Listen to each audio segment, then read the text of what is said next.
میرے بھائیوں، یہ پل صراط کا ذکر قرآن میں بھی اشارتاً موجود ہے۔ سورہ مریم کے اندر آپ کو 71 نمبر آیت مل جائے گی، پارہ نمبر 16 کے اندر۔ اعوذ باللہ من الشیطان الرجیم، بسم اللہ الرحمن الرحیم۔ وَإِن مِّنكُمْ إِلَّا وَارِدُهَا، اور کوئی بھی تم میں سے ایسا نہیں ہے مگر یہ کہ اسے دوزخ سے گزرنا پڑے۔ كَانَ عَلَى رَبِّكَ حَتْمًا مَّقْضِيًّا، یہ تمہارے رب کی طرف سے تقدیر میں شدنی بات ہے، یہ ڈیسٹنی تمہارے لیے مقرر ہے کہ تم سب کو آگ کے اوپر سے گزرنا پڑے گا۔ چاہے کوئی جن ہے، انسان ہے، وہ پیغمبر ہے، صحابی ہے، تابعی ہے، نیک ہے، بد ہے، سب کو ایک دفعہ گزرنا پڑے گا۔ پھر کیا ہوگا؟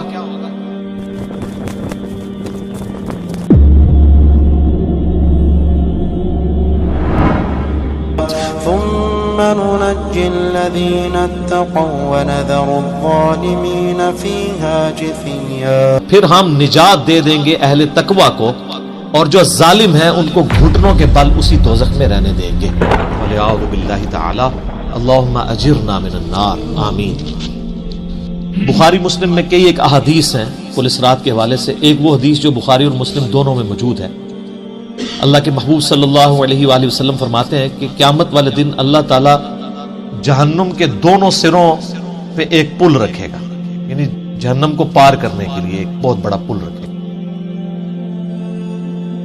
بخاری مسلم کے الفاظ ہیں، سب سے پہلے میں اپنی امت کو لے کے اس کے اوپر سے گزروں گا، اور اس کے بعد باقی انبیاء بھی اپنی امت کے لوگوں کو اپنے ساتھ لے کر گزریں گے، اور ہر رسول کی زبان پہ سمیت میرے رب سلم رب سلم رب سلم ہوگا۔ اے اللہ سلامتی فرمانا، اے اللہ سلامتی فرمانا، اے سلامتی فرمانے والے رب سلامتی فرمانا۔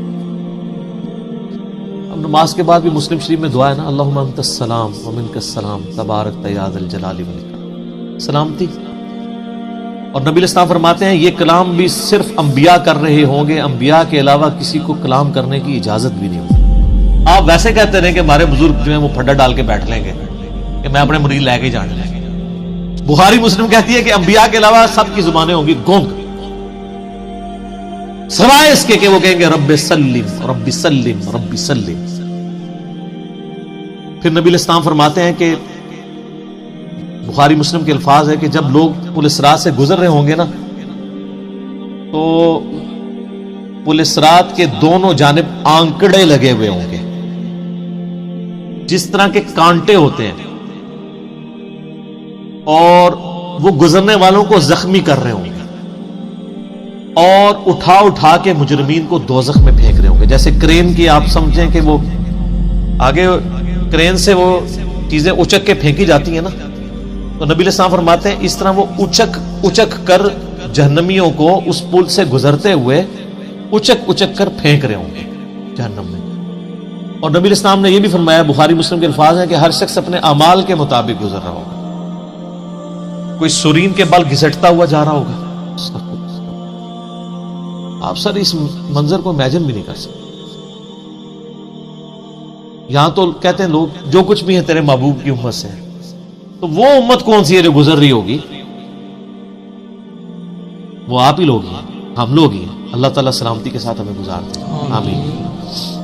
آپ علیہ السلام فرمایا کہ بعض لوگ جو ہیں وہ یعنی تیز رفتاری سے گزر رہے ہوں گے، بعض گھسٹ گھسٹ کے اپنے اعمال کے مطابق گزر رہے ہوں گے، اور پھر لوگ کٹ کٹ کے دوزخ میں گر رہے ہوں گے۔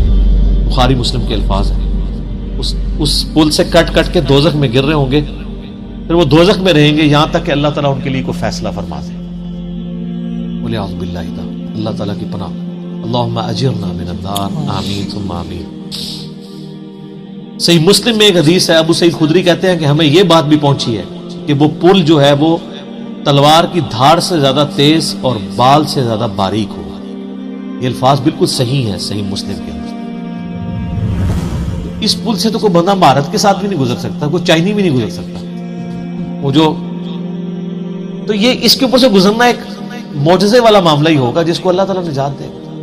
اور یہ جو میں نے آیت پڑھی نا سورہ المریم کی آیت نمبر 71، اس کے کانٹیکسٹ میں کتاب التفسیر چیپٹر میں امام ترمذی اسی آیت کو ہیڈنگ بنا کے نا اس کے نیچے ایک حدیث لے کے آیا ہے. یعنی یہ جو میں نے کہا نا قرآن میں پل اسرات کا ذکر ہے، امام ترمذی کا بھی یہی فہم ہے.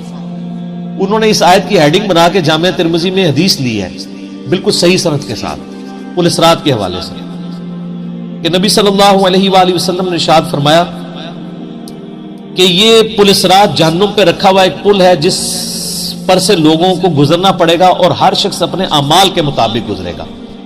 بعض لوگ بجلی کسی تیزی سے گزر جائیں گے، جیسے آسمان سے ایسے بجلی کڑک کے نیچے پتہ نہیں چلتا ود ان سیکنڈز. بعض ہوا کی تیزی سے گزریں گے جو اس سے کم نیک ہوں گے.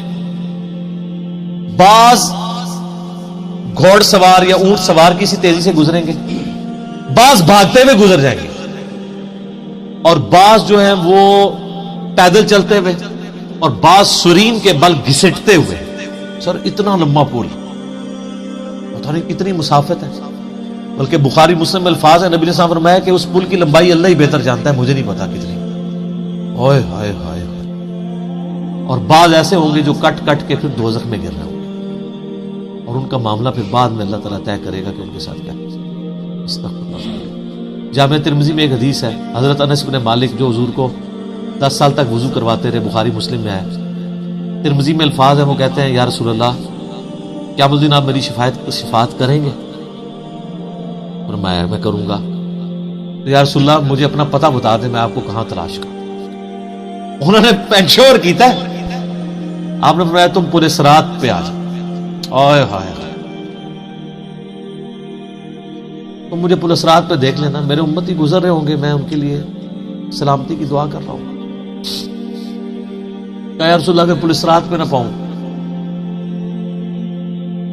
تو آپ نے فرمایا کہ پھر تم میزان عمل پہ آ جانا، جہاں لوگوں کے نامہ اعمال تولے جا رہے. نبی الاسلام کا نامہ اعمال نہیں تول رہا ہوگا، آپ کو تو اللہ نے امن دے دیا نا، انا فتحنا لک فتحا مبینا.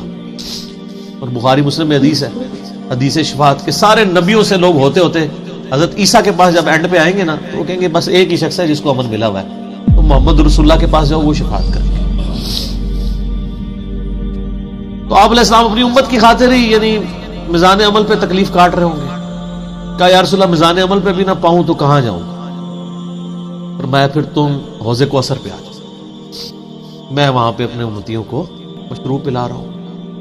بخاری مسلم میں درجنوں احادیث ہیں، آسمان کے ستاروں کے برابر اس کے برتن ہیں، اور جو ایک بار پیے گا وہ کبھی پیاسا نہیں ہوگا.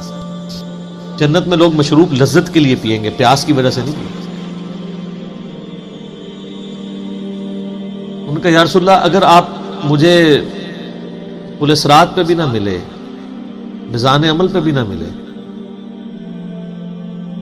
اور آپ صلی اللہ علیہ وآلہ وسلم حوض کوثر پہ بھی مجھے نہ ملے، تو پھر میں آپ کو کہاں تلاش کروں؟ آپ فرمایا تم مجھے تلاش کرنا، میں ان تین میں سے کسی ایک جگہ پہ ہوں. تو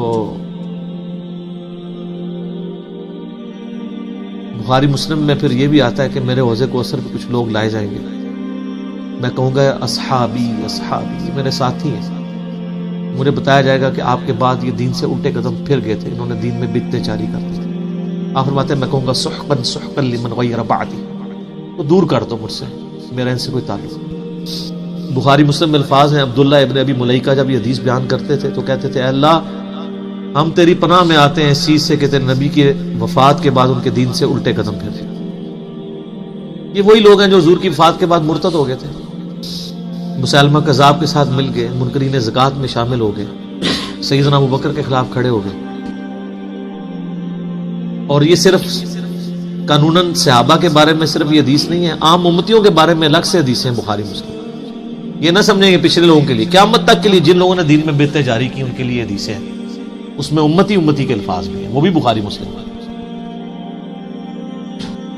اور امت کیا کر رہی ہے؟ صحیح مسلم میں حدیث ہے، نبی الاسلام ایک دن اتنا روئے اور ساتھ ساتھ آیتیں پڑھ رہے ہیں قرآن کی. پہلے آپ نے سورہ ابراہیم کی وہ آیت پڑھی جس کا ترجمہ یوں ہے کہ ابراہیم علیہ السلام کہتے ہیں اے اللہ شیطان نے کتنے لوگوں کو بہکا دیا، تو جو شیطان کے رستے پہ چلا میرا اس سے کوئی تعلق نہیں، یعنی اعلان برات کر دیا اپنے ماننے والوں. پھر آپ نے سورہ مائدہ کی وہ آیات پڑھی جس میں حضرت عیسیٰ علیہ السلام کی اور اللہ کی قیامت کے دن گفتگو ہوگی. اس میں عیسیٰ ابن مریم کہیں گے اے اللہ جب تک میں ان میں موجود تھا میں ان پر گواہ تھا, جب تو نے مجھے اٹھا لیا پھر تو اور تیری مرضی ان کو عذاب دے یا چھوڑ دے. اعلان برات. حضور نے کہا کہ یا اللہ ابراہیم نے بھی اپنی امت سے اعلان برات کر دیا, عیسیٰ نے بھی کر دیا, لیکن میں کہتا ہوں میری امت. صحیح مسلم کے الفاظ ہیں, حضرت جبرائیل علیہ السلام آئے اور کہا کہ اللہ نے مجھے آپ کی طرف بھیجا ہے اور کہا کہ میرے محبوب سے پوچھو کہ اس کو وہ کون سی چیز ہے جو غم زدہ کر رہا ہے. حالانکہ اللہ کو سب کچھ پتا تھا. آپ نے فرمایا میری امت. تو جبرائیل علیہ السلام نے پھر اللہ کی طرف سے بشارت دی کہ نبی علیہ السلام کو کہ اللہ تعالیٰ فرماتا ہے کہ اے نبی آپ غم زدہ نہ ہو, ہم آپ کو آپ کی امت کے معاملے میں قیامت والے دن رسوا نہیں کریں گے. تو سبحان اللہ تو ہم پڑھتے ہیں لیکن ہمارے ایسے کرتوت نہ ہو کہ سحقن سحقن لمن غیر آبادی نہ ہو جائے کہیں, سحقن سحقن لمن بدل آبادی نہ ہو جائے کہیں. یہ بھی تو چانسز ہے. استغفر اللہ واتوب الیہ. نبی علیہ السلام نے تو اپنی محبت کا حق ادا کر دیا. اور مسلم شریف میں حدیث ہے قیامت کا دن وہ ہے کہ جب ابراہیم علیہ السلام بھی میری طرف متوجہ ہوں گے. جس دن کوئی بھی اللہ کی بارگاہ میں کلام کرنے والا نہیں ہوگا, میں ابراہیم علیہ السلام کی سفارش بھی میں کروں گا.